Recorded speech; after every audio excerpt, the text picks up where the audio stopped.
Worried about work, family, or other relationships? I'm Chuck Wolf, a pioneer in emotional intelligence. When live on the Emotion Roadmap, I use a proven 4-question framework to turn emotional roadblocks into clear next steps on air in real time. Join us Tuesdays at 5 p.m., twice a month on YouTube. Subscribe, go to YouTube, type in @CJWOLFE5, and ask to be notified when I'm live so you don't miss a show. Call in when you see the number on screen. In 1990, the psychologists who sparked the science of emotions asked me to help translate their research into everyday tools. I built the Emotion Roadmap, a simple 4-question model that helps anyone improve how they manage their feelings and influence others ethically and effectively. On the Emotion Roadmap, take the wheel and control how you feel. We turn worry into clarity and stress into strategy.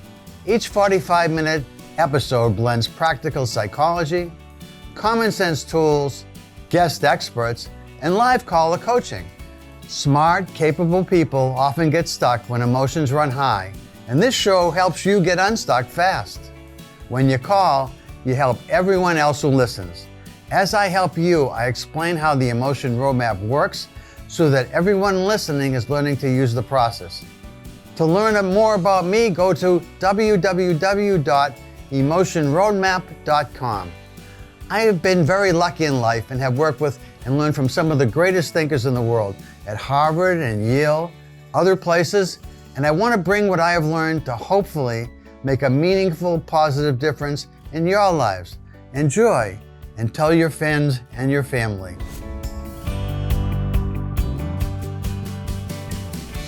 Hi, this is Chuck Wolf, and you're tuned in to the Emotion Roadmap. Take the wheel and control how you feel. And today I'm going to be talking with a colleague and friend of mine, Steve Kellner, about his new book. It's a book called Where You Can Lead, The Pentad of Great Leadership.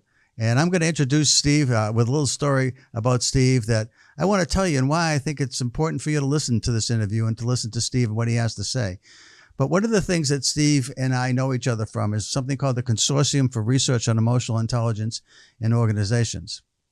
And I think Steve has been there as long as I have. It's been a number of years that we've known each other. We go to meetings pretty regularly, twice a year, usually in Boston, although they operate in different locales, sometimes other countries, because we attract people from all over the world who are really deep thinkers and really excellent researchers and several key practitioners in the field of emotional intelligence who gather together to talk about practices, best practices, learnings from the research, changes in what we're thinking and what we're believing and what we think is possible with emotional intelligence, trying to answer some of the confusion that exists in the field. Anyway, one of the times that I was at this meeting, one of the things that really struck me, because there were memorable moments, and Steve's on the line with me, I'll introduce him in a second, but Steve, one of the things that you had said, I think I've told you this, is you had been hired to do some work on diversity, equity, inclusion, back when that was very popular.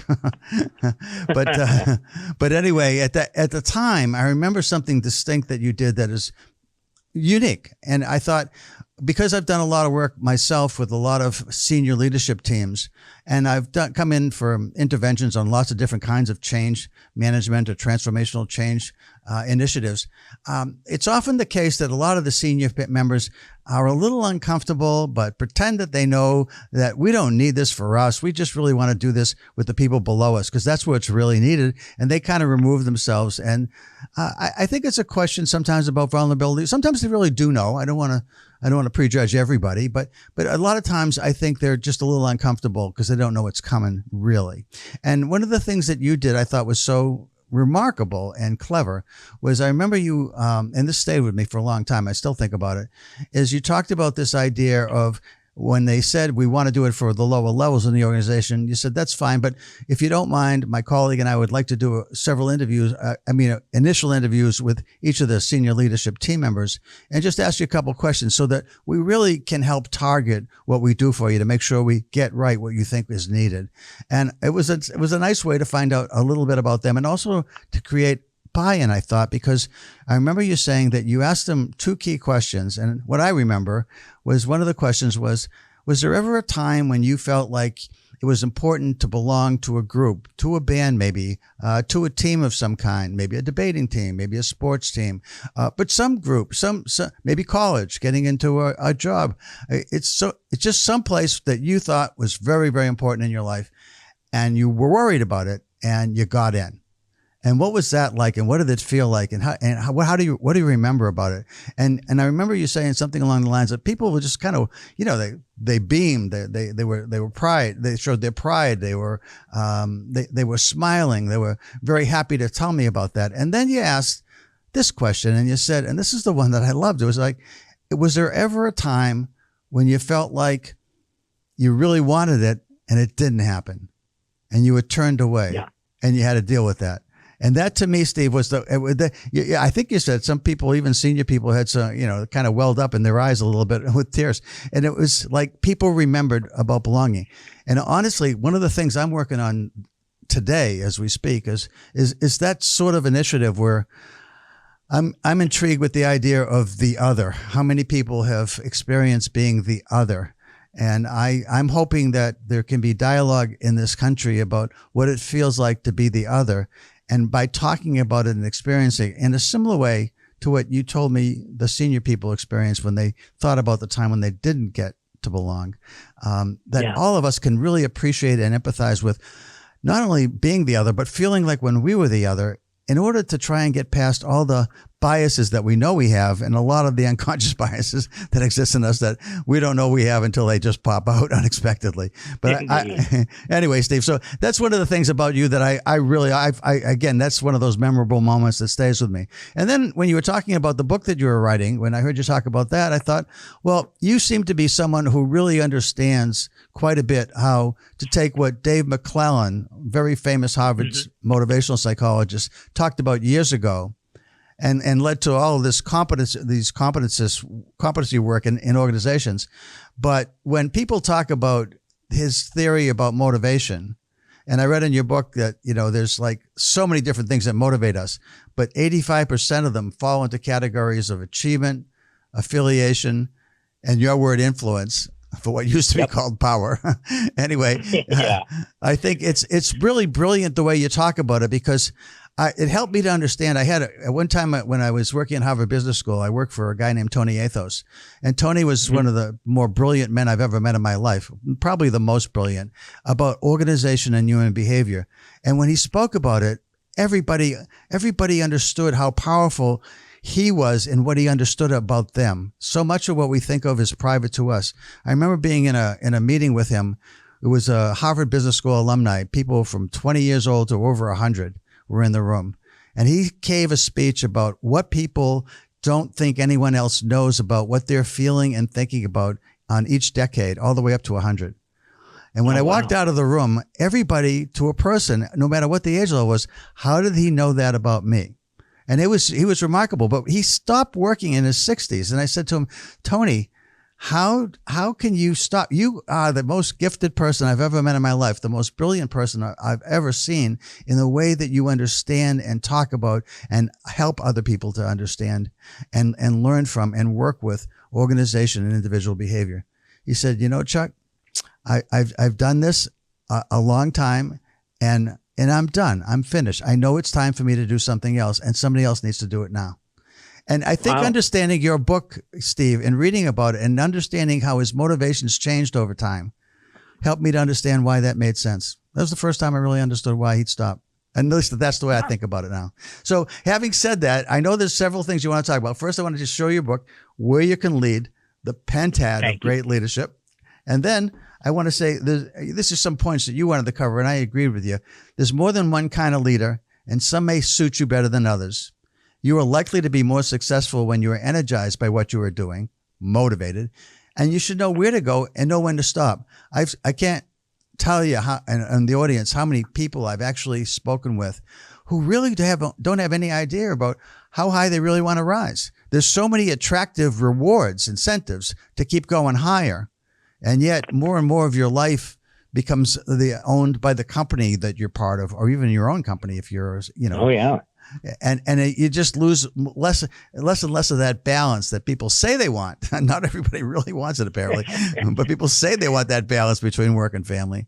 But I thought your book gives great insight for anybody out there who is at the beginnings of being a leader, or somewhere in the middle, or somewhere even close to the top, and where you might want to reside and why you might want to reside there. People can learn a lot about from your book. So if you want to just tell us a little about you and why you wrote this book and what you hope people get from it, why don't we start there, Steve? Sure.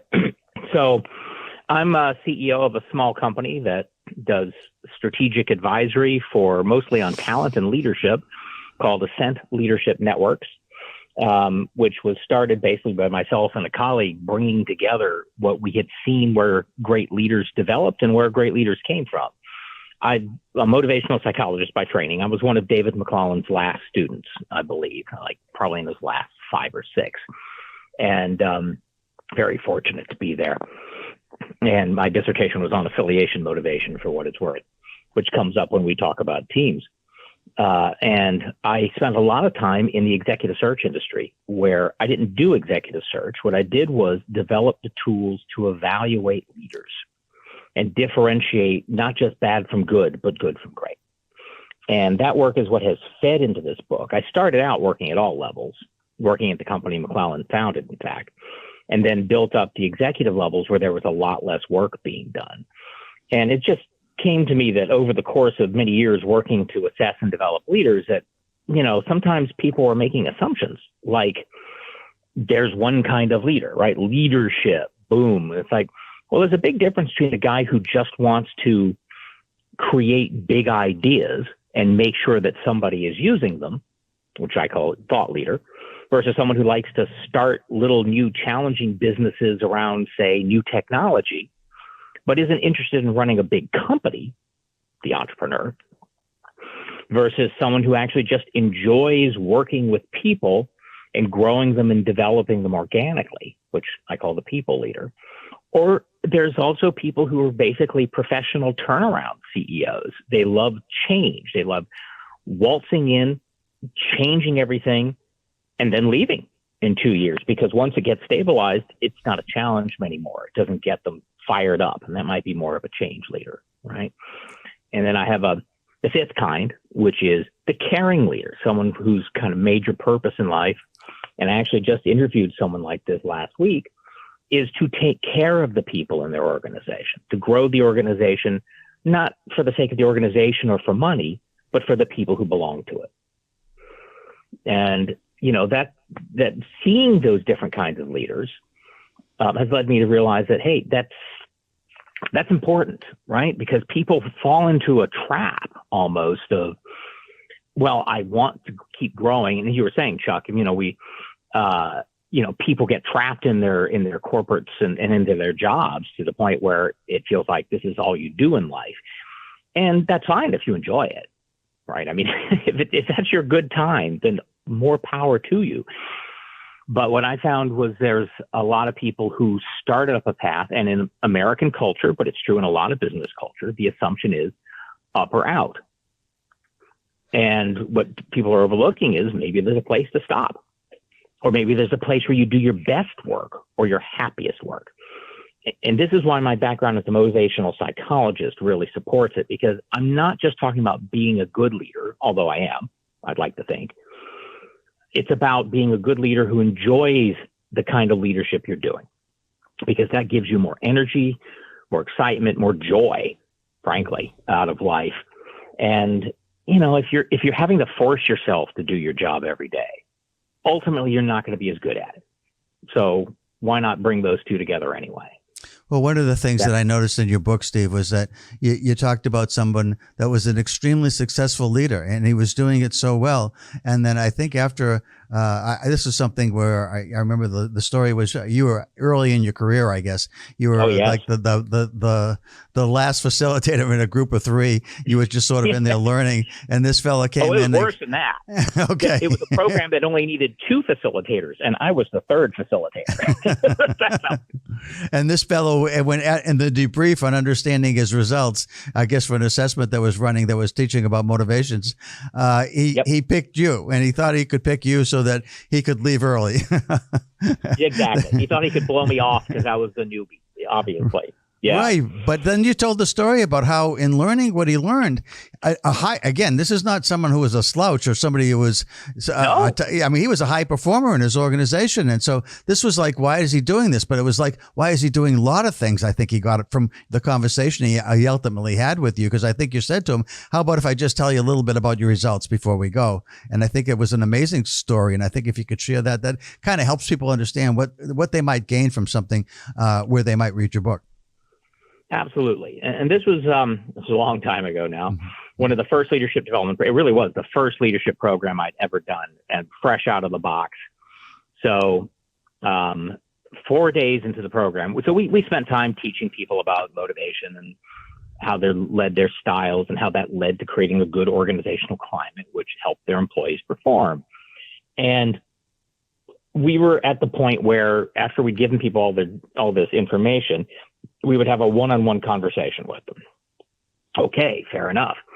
And this guy was a very senior manager running a good-sized chemical plant with hundreds of people under him. And when he first came in the program, he walked in sort of slouched, sort of just, sat down. And when we went around the room to introduce, he said, well, I don't know why I'm here because I'm planning on retiring this year. So this is really a waste of everybody's time. Which is a great way to start a development program. Yeah, and it sets the tone for everybody else, unfortunately, too, when that happens. Oh, yeah. The younger managers are like, geez, what's with this guy? And worse, he actually started connecting with some of the older managers, and they formed this little cluster of people who refer to themselves as the golden oldies. Okay. I mean, and, we would be trying to teach them things. They'd be sitting around snarking to each other. Right. Quietly. Because, they were British. At least they were polite. And then what happened was, all through the program, he was like this. I mean, he participated. He was fine. But he wasn't really engaged. So, as you said, he had picked me to do his one-on-one feedback, which startled me because I figured that he would want maybe my boss or the member of his organization that was the co-leader of the program. But he picked me because he thought he could blow me off. And he said, I'm planning on retiring. So if you want to, we can just skip this. And it's like, oh, no, I was a brand new consultant. I had to do my job. So I said, look, as long as you're here, let's look at your data. And we had a whole way to go at it. So we would start with what kind of environment were you creating for your people, the organizational climate. His people were charged up. They were clear on their purpose and their task. They were empowered to act. They felt like they were being challenged, but not too much. They felt like they were really part of a strong team. They felt like they didn't have a lot of red tape. I mean, it was great, outstanding climate. They thought he was great to work for. I said as much. I said, your people must love working for you. He sort of shrugged. And then we moved backward from the data, was the way we did it. So we start with the outcomes kind of and move back. And then we said, well, let's look at your styles of management. And he was really good at giving people the big picture, giving them balanced feedback. He invited their input and he used it. And he developed his team whenever he could, and he worked with them to solve problems. It explained why his working environment was so positive, right? Because you could see the straight line from there. He involved them, he informed them, he encouraged them, he empowered them. They loved working for him. So I thought, all right, I know what his motives are. And you mentioned the three. My assumption was he was going to be strongest, as many managers are, in influence motive, because that meant he was motivated by desire to influence people to get great impact, yada, yada, yada. And probably second on achievement, driving for results. And then relatively low on affiliation, because it wasn't about his being friends with them, it was about him leading them. Mm-hmm. And I was flat wrong. His profile was basically all achievement and single digits on the other two. He was like in the 90th plus percentile on achievement motive, which is very high. Mm-hmm. And I looked at it and trying to think, how do I explain this? And I thought about it and I turned to him and I said, this says that you hate your job. He sort of blinked at me because he didn't expect me to give a comment like that. right? I mean, maybe a little short on tact. And I said, look, I pointed to the other documents. This shows you have learned how to manage. You have learned how to behave in a way that will empower and engage your people. And you did a good job. So they kept promoting you because you did a good job managing. You do it great. Your people love working for you. But it's not because you enjoy managing. So this says you would rather be maybe an entrepreneur or go back to being an engineer, because he was a chemical engineer by training. It was a chemical manufacturing company. And so, or just basically working alone. But you make yourself do this. None of it is coming out of what you enjoy. It's all what you force yourself to do. And he paused. And he said, you have just explained my entire life. I love that line in the book. Yeah. And, I cut pretty deep. And he was actually kind of dazed. And I said, look, I think you should go home and talk about this with your wife.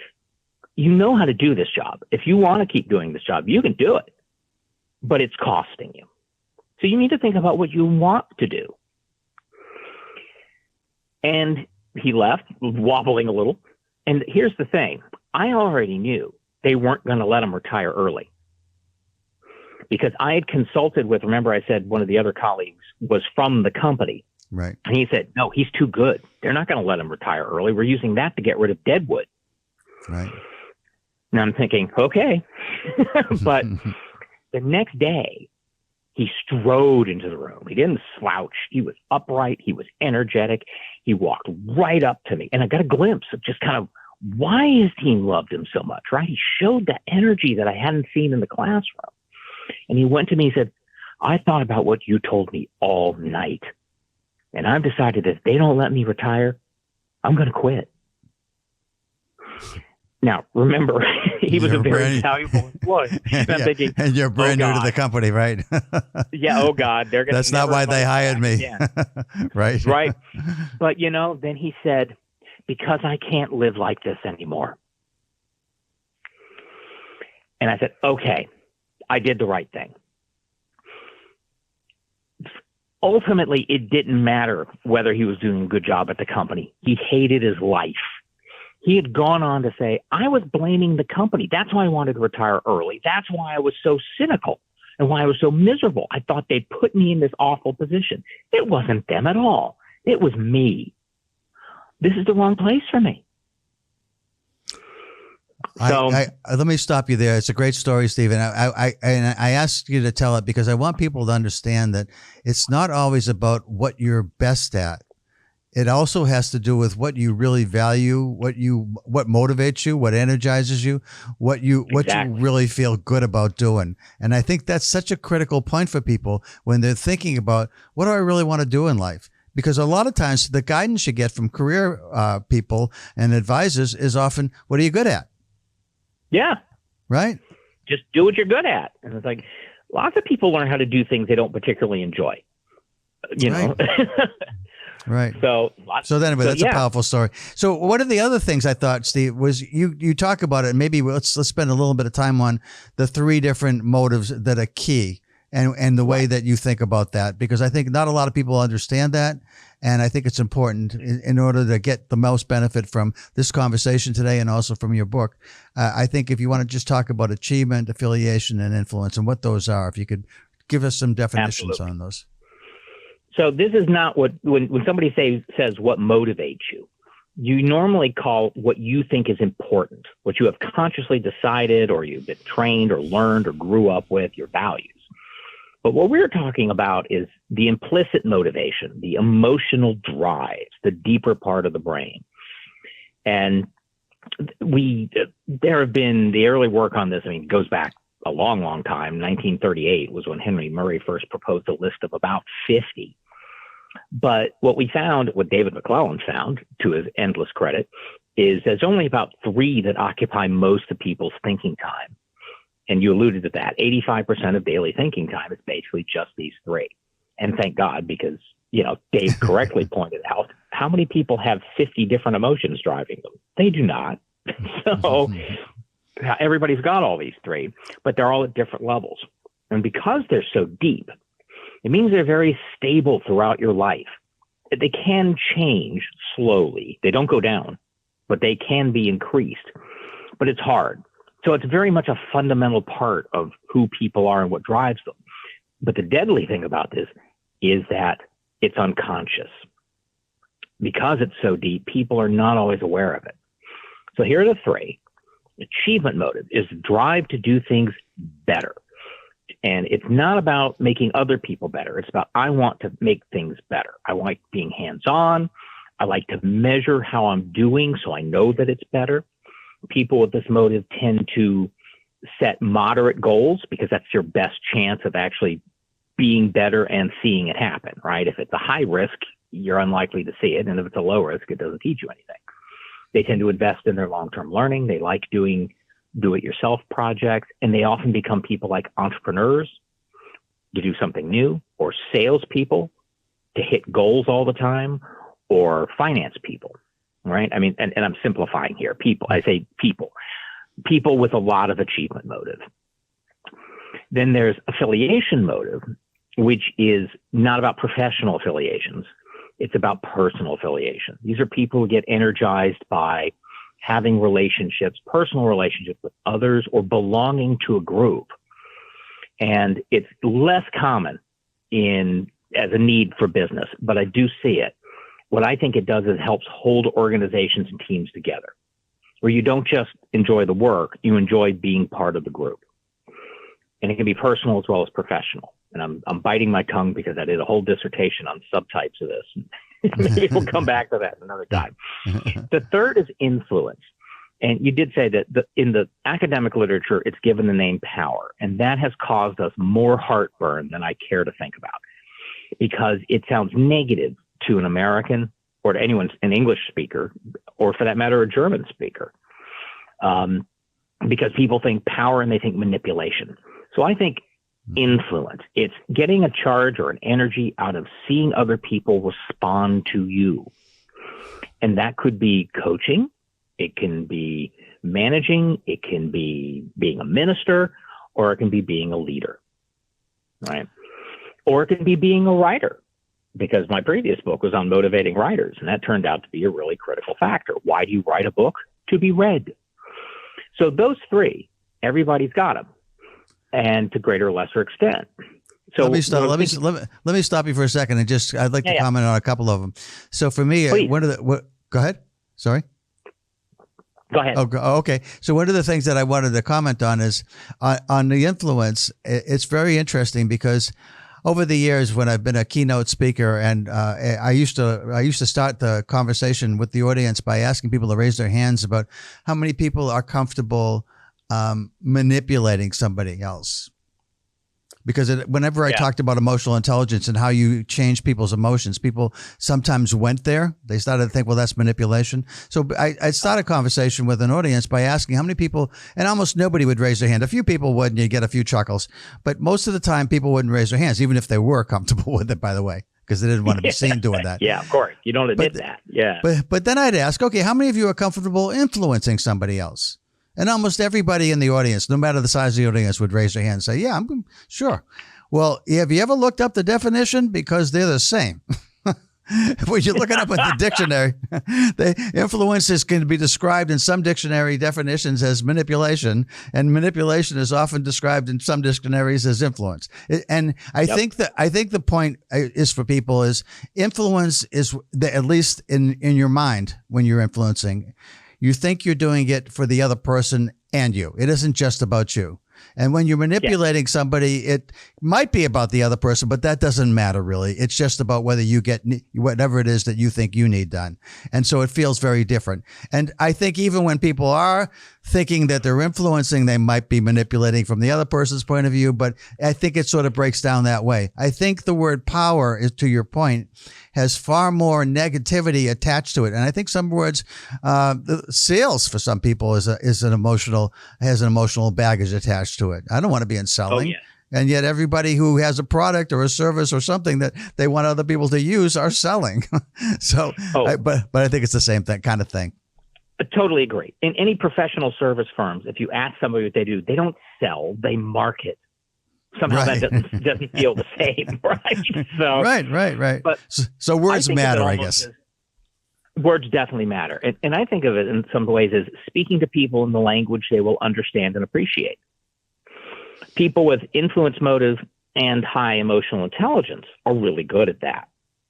Mm-hmm. Right. And it does matter to have the emotional intelligence, since we met at the Committee for Research into Emotional Intelligence in Organizations. I feel compelled to mention that because I've also known people who are very high in influence motive and were utterly inept at influencing people.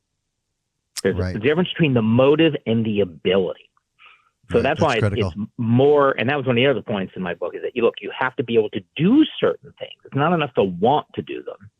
You have to be able to do them. So you need to learn the behaviors necessary to step up. Let me tell you one other just about achievement, because this is an interesting one for me too. And then I'll ask you to tell a story yourself. On achievement, I had a senior vice president I was called in to work with at a company, a very large scale corporate financial services company. And he was in charge of sales for the life division. It was life insurance in that particular part of the company. And he was outstanding, and people loved working for him. Inside his group, he was seen as tough but fair, and is hardworking. He was a hardworking person, and he never asked anybody to do anything he wasn't willing to do himself. And he achieved great success in bringing in large numbers of sales, much higher than expectations every year. But the CEO called me in to work with him because he ran roughshod over the people that had to support him, because they were never good enough. They never were able to keep up with what his salespeople promised customers. And in part, Steve, it was like, well, how could they if you keep coming in and exceeding what the organization plans for in terms of number of sales, and you keep doing more and the staff isn't able to keep up? And And so how are we going to fix that? Because that's not acceptable the way you're dealing with it, nor do I understand that you want to change how you're dealing with it, because why are you trying to sell more if nobody's going to support it? So, I mean, something has to change. But when I actually I was using an assessment, the Mesquite at the time. This is the Mayer-Salve Crucial Emotional Intelligence Test. And one of the things that I saw about him was he was incredibly skilled at what you might call the affiliation part of that, which was managing other people's emotions and managing his own emotions. On management of emotions, he was great. He was great actually at all of it. And so the question wasn't, does he have the skill, but what is he using it? And he wasn't with the other groups. And I said, you're so talented and you're so good, and the people that work for you see that, but you don't seem to want to use it in the other parts of the organization. He said, that's not my responsibility. I don't want to. First of all, I don't have to be accountable for that on one hand, and second, I think if I was managing that and somebody else intervened in my organization, I wouldn't necessarily welcome that. And so I said to him, "Let me ask you a key question." His name was Dennis. I said, "Dennis, do you want to achieve more?" I said, "Absolutely. What do you mean?" I said, "Well, I think if I can help you achieve more, I think we can make this work better." And I think by what I'm going to suggest, given your skill set and your ability, I think you could take your affiliation skills, if we're talking about it in this way, your ability to relate to others and demonstrate your caring in order to influence them.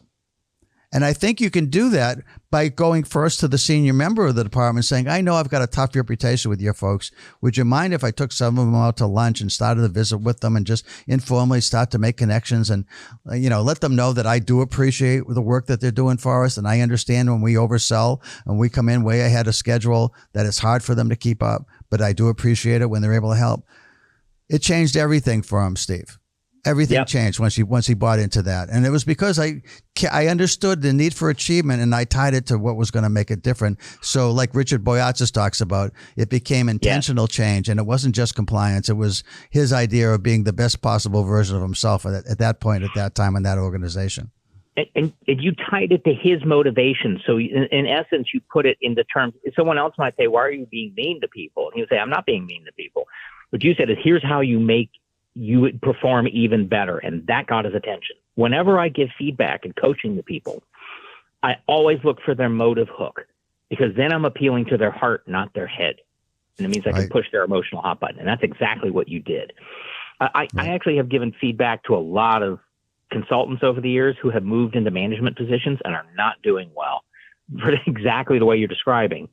And I think there's another issue related to motivation.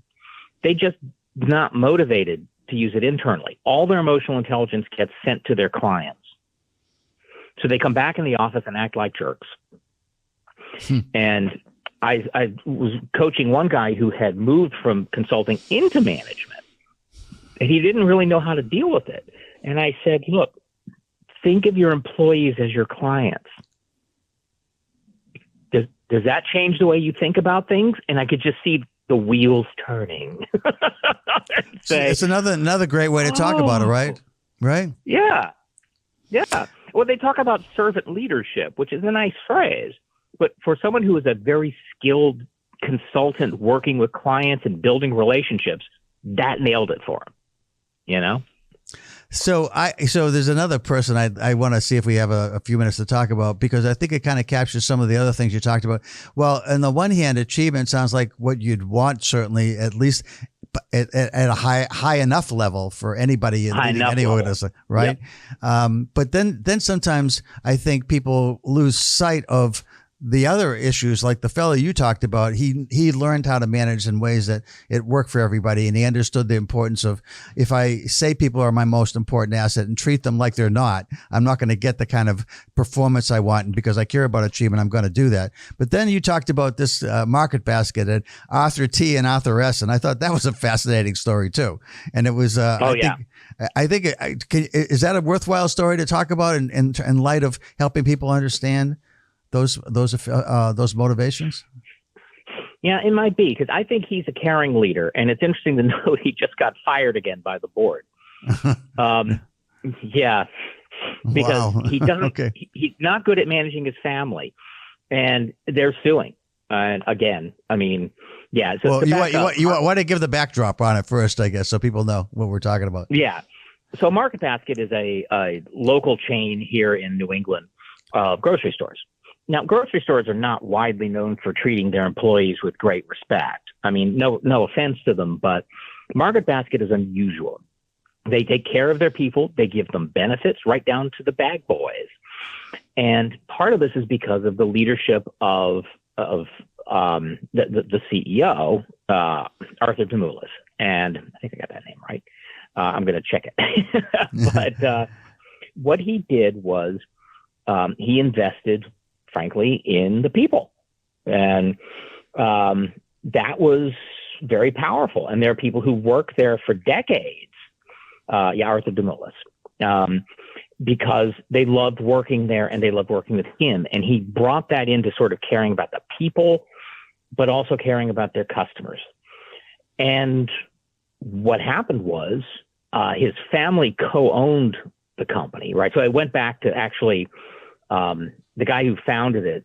Basically, he had a pair of them, and there were two kids, one from each one, both named Arthur, which is confusing. And one of them became the CEO, and that's this guy, and he was amazing. The problem was that the rest of the family apparently wanted to sell out. All right. Mm-hmm. And his cousin, the other Arthur, kind of wanted to sell the chunk. It's thought that they wanted to sell it to private equity, which would have probably destroyed the whole culture of the company. What they wanted to do was start laying people off and maximizing the profit to make the value of the company higher. Now, let me point out that the CEO had took over in 2008. In a few years, he increased revenue from $3 billion to $4 billion and grew the employees from 14,000 to 25,000. And that was in just like 3 or 4 years, which is amazing. Right? Yeah. But he was also the kind of person who remembers everybody's name. He attended people's weddings and funerals. He checked in on ill employees. And this was a very affiliative guy. I mean, people said, there were times somebody's wife went in for a difficult operation. He called him and said, "Do we need to get her a better doctor? Because I'll get her a better doctor if this one isn't good enough." Right. I thought that was a great story. Yep. Yeah. And what happened was they fired him in 2014. And one of the issues was members of the board voted to distribute $250 million to family shareholders rather than to the employees, because they actually do profit sharing. And the CEO, Arthur, was opposed. So they fired him. This is the only time I've ever heard this happen. The employees went on strike to save the CEO. Wow. How often have you heard that happen? No, I don't know that I have. I don't know that I have, right? They thought, and I think rightly, that the board had put money before people because they'd chosen to pay shareholders instead of reinvesting in the business, and were afraid that the leadership would cut their benefits, their wages, their profit sharing, everything that made them a special place. And there was a walkout, a massive walkout. And Market Basket sales fell by 70% because not just the employees, but people in the community said, we don't want to do this either. I mean, because it actually won the whole community over. And the people who'd taken over fired all the people. And so Arthur, the CEO, former CEO, made his first statement. And his first statement was not about him. It was, he wanted the employees to be reinstated. And when they weren't, protests expanded. Managers and assistant managers from 68 of their 71 stores presented a petition stating they would resign if the CEO was not reinstated. And they tried various things. They offered people a chance to come back. They held a job fair. Then they had a final warning that employees had to come back or be fired. This is not legal. So the Massachusetts state government swung in, and of the hundreds of employees who received the ultimatum, not one went back to work. Wow. So remember, the company was going to be sold. The only remaining bidder at that point was Arthur T. DeMoulis, the original CEO. Everyone else had withdrawn their offers. So he bought the company, and he stepped back in as CEO. And he's been there until very recently, where the board apparently managed to try to fire him again. It's starting all over again. But here's the thing. Obviously, his employees loved him. He was a caring, what I call a caring leader, huge amounts of affiliation. When he came back, he gave a speech, and the speech is not about him. He starts out by saying, all I can say, it's great to be back together again. Words cannot express how much I appreciate each and every one of you. Words cannot express how much I miss you. Words cannot express how much I love you. That's affiliation. Yeah. Right. Yeah. Look at that. And I wanted to make the point that affiliation leaders can be successful too, because sometimes people feel like you can't. You have to be the achievement leader. You don't. Yeah. The other place I saw affiliation leaders actually is in Catholic healthcare, because I did a lot of work with Catholic healthcare CEOs, a lot of whom were nuns or not, but many of them were there to carry out, as they put it, the healing mission of Christ. That's not an influence motive necessarily. And it was a core driver for a lot of them. And interestingly, sometimes you can have affiliative leaders who get worried about hurting people's feelings. That's a category of affiliation. It's not all the kinds of affiliation. It's like saying all influence motivated people are manipulative. They're not. So I find there's some people who are all about, I have to give you some tough feedback because I care about you, because it's important that you hear it.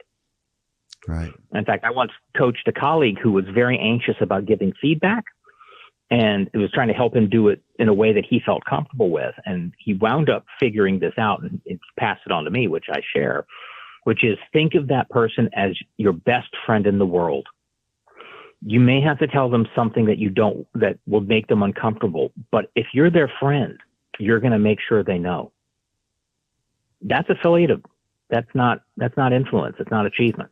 Hey, Steve, listen, I'm really enjoying this. I know I'm going to have to end in a couple of minutes here. I do want to say a couple of things about your book. I would encourage people to buy it, because I think one of the things that I think is really important to understand is you might fall at different places in your life currently where you might be thinking about being an entrepreneur, working in a corporate environment. The couple stories we told, a lot of the corporate environments, sometimes one of the thing about capitalism that I love is that it offers everybody an opportunity. The thing that's problematic, but it's true of any kind of system, is when greed takes over, and that can happen. And so the thing to be wary of is, are you in an organization where you feel supported, where you feel cared about? They exist, but not all of them are like that. And it isn't the same from one organization to another. But wherever you fall in the leadership spectrum, if you're wondering where to go next, what to do next, or if you're just in college and thinking about where you want to be and what kind of leader you want to be, I think, Steve, your book offers a wealth of information about possibilities and things to explore. And I really like at the end, you have a developmental process that no matter where you are, you can look at those steps and say, if I do want the next step up, how do I walk through these developmental steps to get there? And I think you provide lots of foundational information that is all in one place because of your rich experience and the way you tell the stories. I think are really powerful.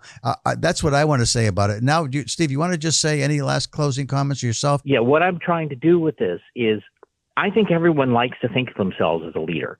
I want to show how they can be that leader with the understanding that there are different kinds. You just have to find the right kind for you and give people the stepwise ability to move up where they want to go, as far as they want to go, and still remain happy and energized. Because I do think that having great satisfaction in work is something worth having. We spend too much time at work not to enjoy it. Right. And I know you and I chatted a bit about the idea that sometimes people talk about a work-life balance. And one of the things to be very conscious of is sometimes people are finding themselves enjoying the achievement so much or the influence so much at work that they spend more time than they have to there. And trying to create a balance sometimes is about you, and it's also about the family you have or the people in your life that are missing you too. So trying to find that balance is really worth thinking about. I know, I think it's an old sort of management joke that nobody on their deathbed says, geez, I wish I spent more time at the office. I don't know if that's actually true or not, that they actually wish. I don't either. Right. I've seen too many people who say, oh, yes, I want to spend more time with my family. Then why did you just take a job that makes you travel 70% of the time? Because fundamentally they don't want to. And remember, I don't know what happened. The motive I guess the connection's gone. But let me just say, I want to say thank you to Steve. But I will end with this story. The story is something along the lines that when somebody I know, I shadowed one time because they were having trouble breaking away from work, and they were saying, I just got so much I have to do, and I'm finding it hard to be home with my kids, etc. And then what actually happened was that the person I shadowed, at the end of the day, when work was over and before he went home, he went around to all the people in his office and he kept asking people, do you need anything from me? Because I'm about to leave, but I can stay if you need something. And it was almost like he was looking for somebody to say to him, hey, I could use your help. Would you stay for a little longer? He didn't seem to really want to leave. And so I encourage all of you, as you think about it, especially during this holiday season, manage that well. Even if you find yourself really enjoying being at work and loving it, there's also a family that you're a part of and a personal life that you want to think about in terms of finding some balance. And it isn't just about you, it's also about others. So I encourage everybody over the holidays to have a wonderful Christmas, a wonderful New Year's. And I want to say thank you very much for the time we've been together. And thank you for tuning in and listening.